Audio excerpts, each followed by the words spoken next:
2011 Ford Mustang. 10,424,904 miles on the odometer. Yeah, that's legit. So yeah, this is getting weirder and weirder, you guys. Rule violation number 1, moving the seat. But I'm long, I can't fit.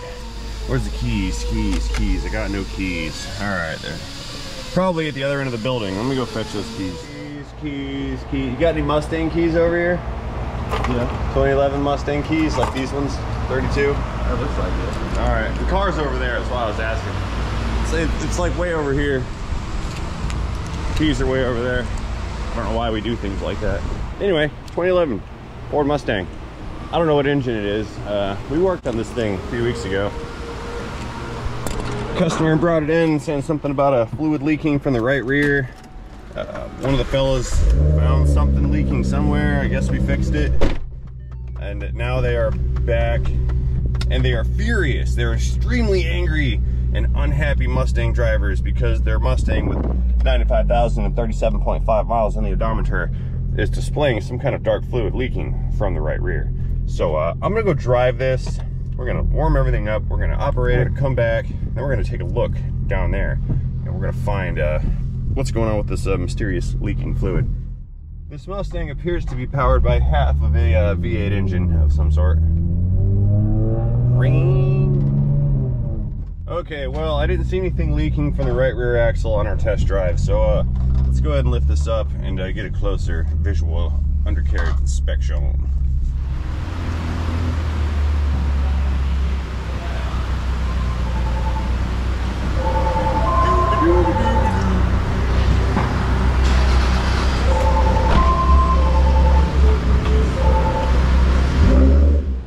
All right, Mustang, you're moving on up. Yeah, there we go.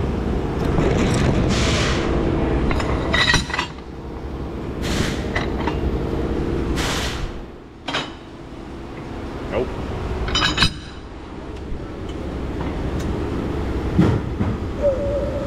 Nope. It's too long. There we go. Now we're less long. All right. Yeah, that's right.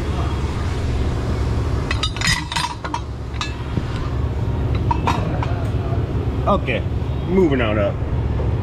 Hey, you don't belong there. What is that? Yeah. Here we go on our way to push the green subscribe button. That's a new thing. It's in beta right now. YouTube hasn't released it. It's for my channel only. Green subscribe buttons.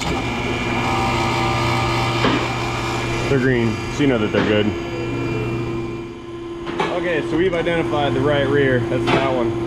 So that appears to be the general area where our brown and mysterious fluid is leaking from.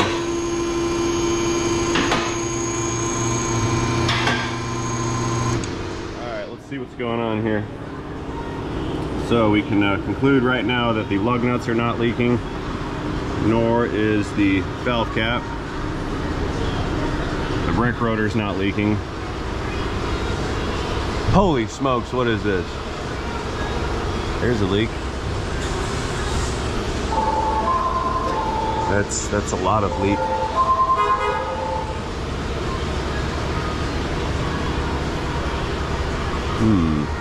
Okay. I was getting all sarcastic like it didn't exist. And there is something leaking here. Yeah, this is leaking from the vent area. I wonder if this differential is overfilled. It might be. It's got to be overfilled. All right. Okay, so I realize that this camera angle leaves a little bit wanting. We are at the rear axle. Here's the differential case. Right here is the plug, and I'm just gonna go ahead and pull that fill plug out. I want to check fluid level. It's clear to me that that's differential fluid that seems to be coming out of the vent. I don't really know why. Perhaps it's overfilled. Perhaps they race car this thing. So what I'm gonna do is just kind of pull this out and get an idea on what the fluid level is. We got a little bit of metal flakes on there. Nothing major. Oops, gravity. Fill plug, magnetic fill plug gravity. Yeah, nothing major. That's kind of normal. Just this paste of metal shavings. Yeah, giving it the finger treatment here. Smells a little odd. It's kind of orange. It's not black in color or anything. Okay, so what's the deal? Why are we getting fluid everywhere?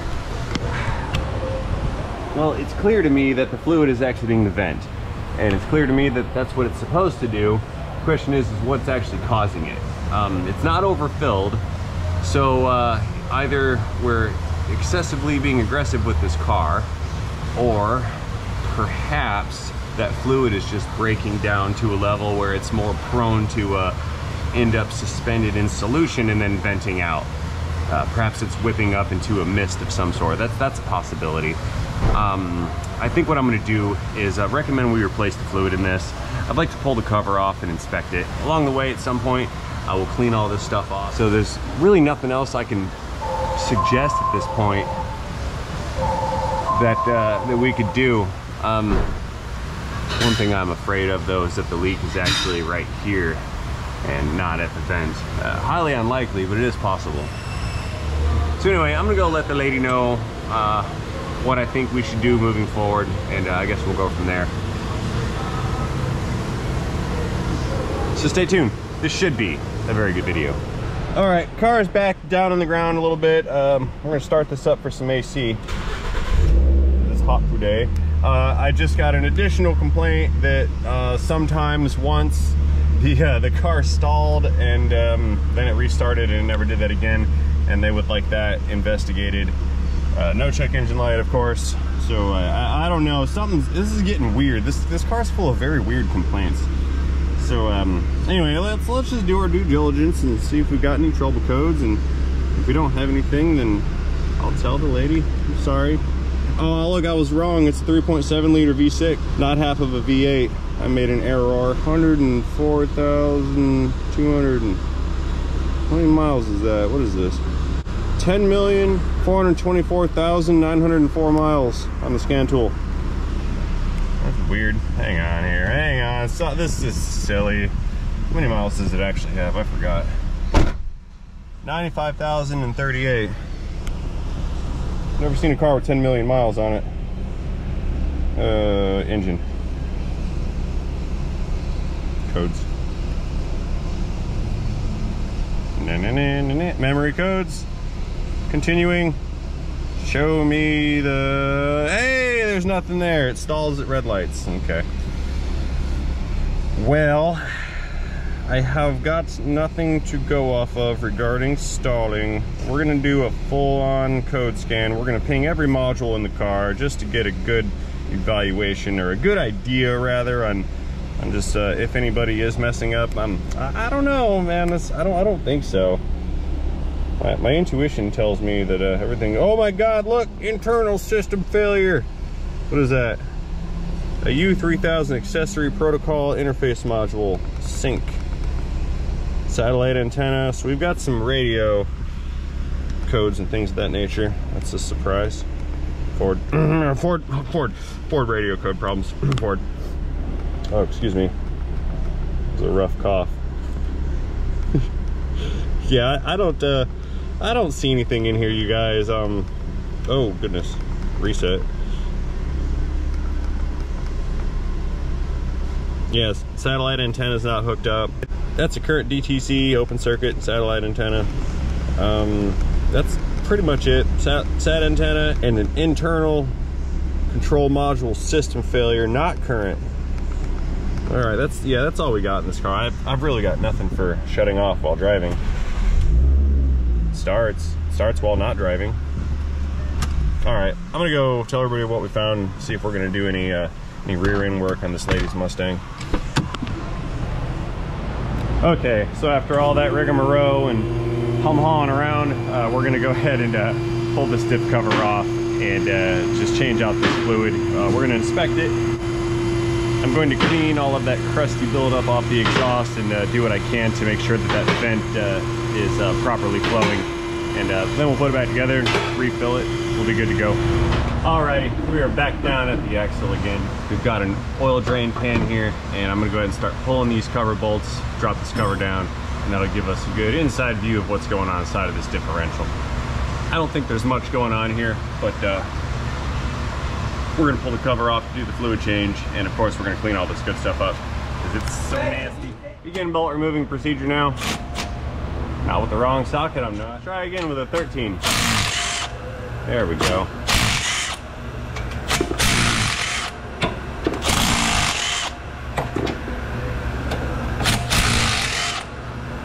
There's a couple up there. I don't know if I can get with this tool. It's a pretty big profile tool. Yeah, time to switch. Tool, green ratchet. This one is non-impacting, so I gotta break them loose by hand now.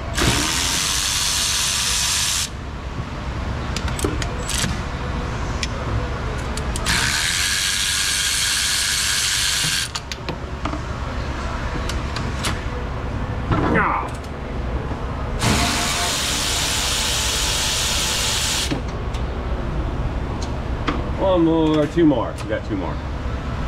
I'll leave the last one threaded when I break the seal here. That way it all does not come out and dump all over me. That would be nasty. All right, let's crack her loose. Okay. All right, let's just get behind it with a little pry bar. We'll tap it in with a miniature linear impact driver.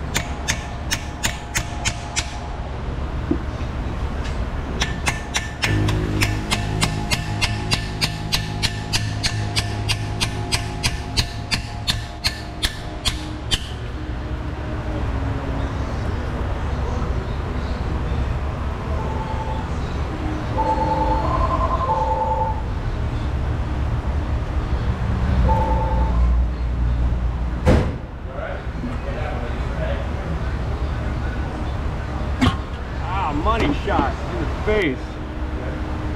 Ah, cut. Yeah, okay. I had to take a bit of a shower. I'm good now. My face is now shiny.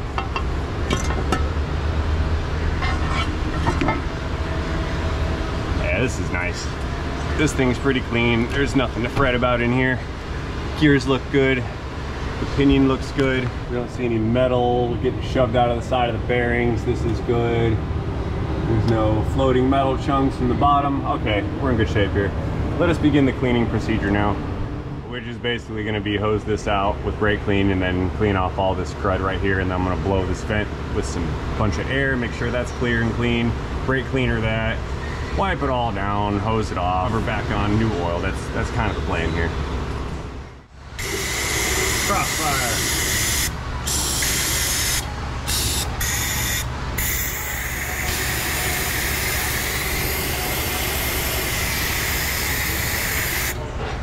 Air. Yeah, let's get all this crust off the axle. That's the unsightly part that we don't like.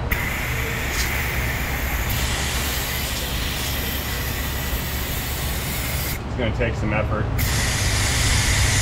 Ooh, I know, I have an idea. Got an idea. Perfect. So I know this was effective. However, I do believe that the use of the brake clean pressure washer will be more effective. It's basically just this extendo reach air nozzle. Check this out. Here's what we're gonna do. We're gonna do this in conjunction. It's the word of the day, conjunction. Doing this in conjunction with the release of the brake cleaning chemical agents.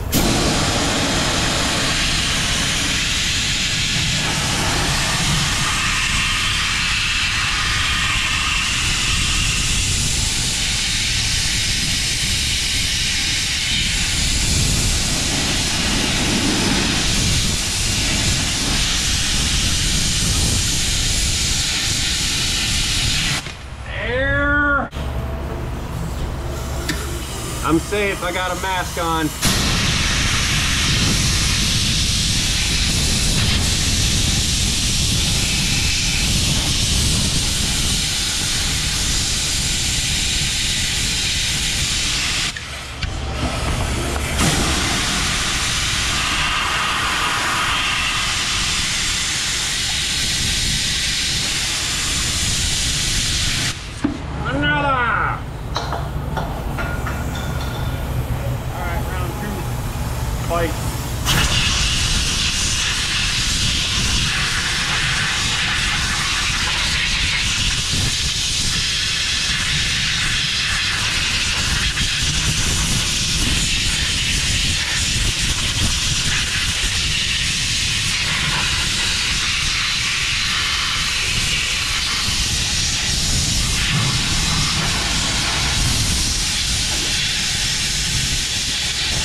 Alright, so I still have to do this front side over here, and my intention was to just not record it since you've already seen it, but since this is also ridiculously nasty, maybe I'll just do this one in like slow motion.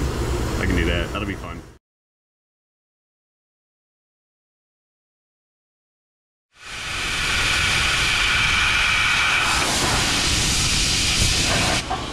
Alright, that's about as shiny as we're gonna get it. Have all of the buildup and the schmoo and the nasty removed. Pretty clean. I hit the vent as hard as I could. Assuming that's pretty clean. It's free flowing now. Like it moves. Inside's clean, that's drained. Let's go ahead and wipe this surface down and we'll prep the surface on the cover, clean that up, and then we can get it reinstalled. Yeah, that's nasty. It's all siliconed. Let us unsilicone it.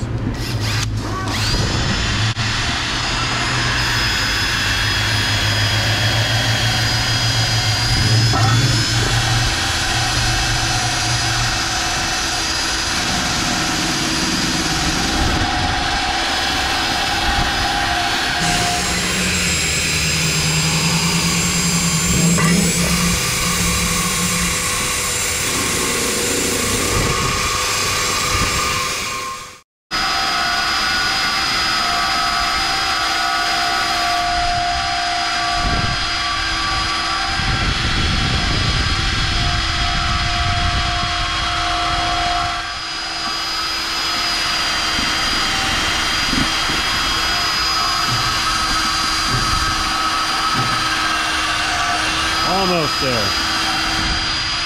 Give it a once around the outside and I think we're good.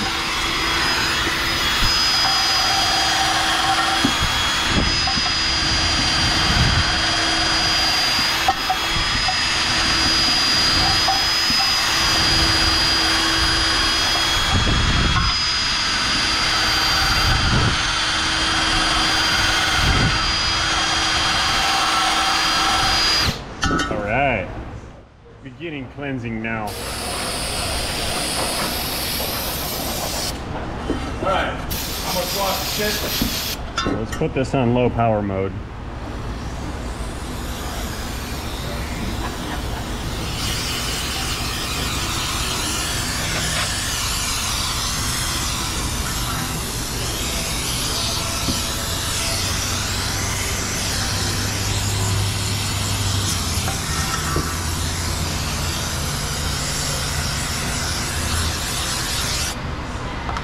Semi-shiny.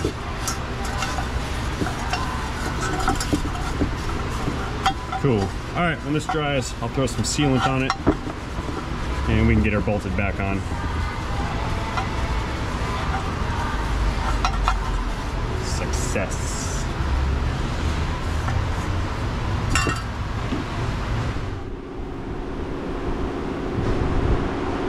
Okay, it is now sealant time, and I have here some Green Label Permatex, not sponsored, gasket maker, specialized formula for gear oil. It says so right there. I guess this is different than the regular sealant. It's specialized and formulated just for gear oil.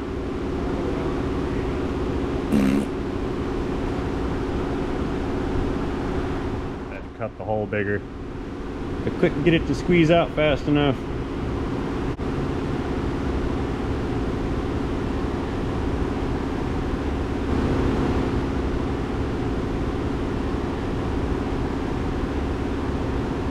Okay, so far so good. Let's go back down below and get this guy bolted on. All right, cover.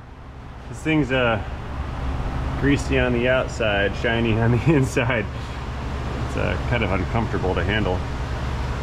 Anyway, let's see what we can do about getting this thing back in without smearing my sealant.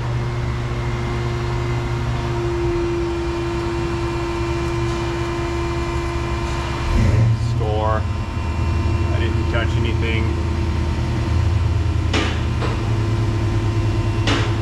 It has made contact. Bolts are going in to keep it aligned. Do one up top. One right here.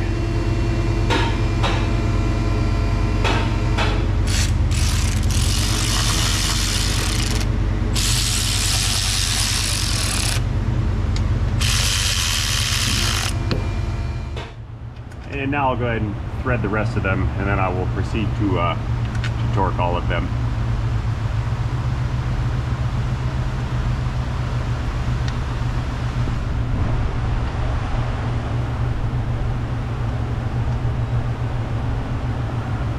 Come on, last one. Begin electron clicks now.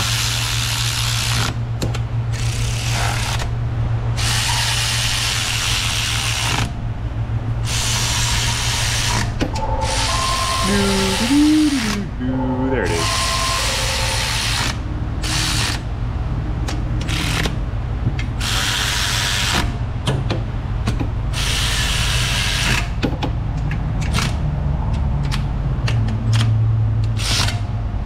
All right, I think we're good to go. Let's let this set up a little bit, and then I will throw some oil in it. Oh no, give me back my socket. Got it. Okay, the finalized step in this process here is going to be to figure out how to get all the fluid up past this exhaust and inside of this little hole right here. So that's what we're going to do next. This actually might not be so bad because I've got gear oil in these wonderful little bags, so I can just kind of stick the nipple in and just give it a squeeze, and it should inject my fluid the way I want here. Yeah, this is a lot easier than trying to squeeze one of those harder plastic bottles. Oh, that's fantastic. Whoever invented this is a saint, by the way. Actually, nobody invented it. It was just Valvoline decided to use bags instead of the hard plastic bottles. Good job, Valvoline. I mean, you might have just been doing it for cost savings, or you're doing it because you were thinking about the rest of us, but either way, I'm happy with it. So thank you, Valvoline. Not sponsored. Now, the appropriate fill line on this differential is when the fluid level has reached the top of, or I'm sorry, the bottom of the fill hole. It can't reach the top of the fill hole because it's a hole. Silly words. Anyway, once I squeeze enough of this in where it begins to overflow and then run back out, that's how we will know that it cannot take anymore and that it is full, and then we are done. And I think that moment is now. Oh yeah. Okay, waited long enough. Let's put in the plug, and we'll spray off our spillage here. And I believe that we're gonna be good to go after that. And that's gonna go ahead and close this video out, I think. Click. So as always, I'd like to thank you for watching this video. Hope you enjoyed this video. If you did enjoy this video, you know the drill. Let me know about that by tapping that like button down below. If you did not enjoy this video, I'm sorry. I'll try better, more harder, again next time. So as always, thank you for watching, and most importantly, don't forget to have yourselves a great day. See you guys later.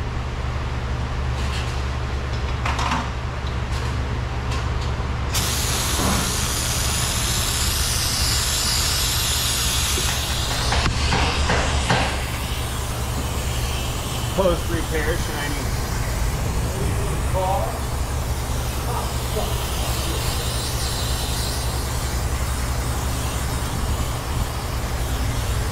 End of transmission.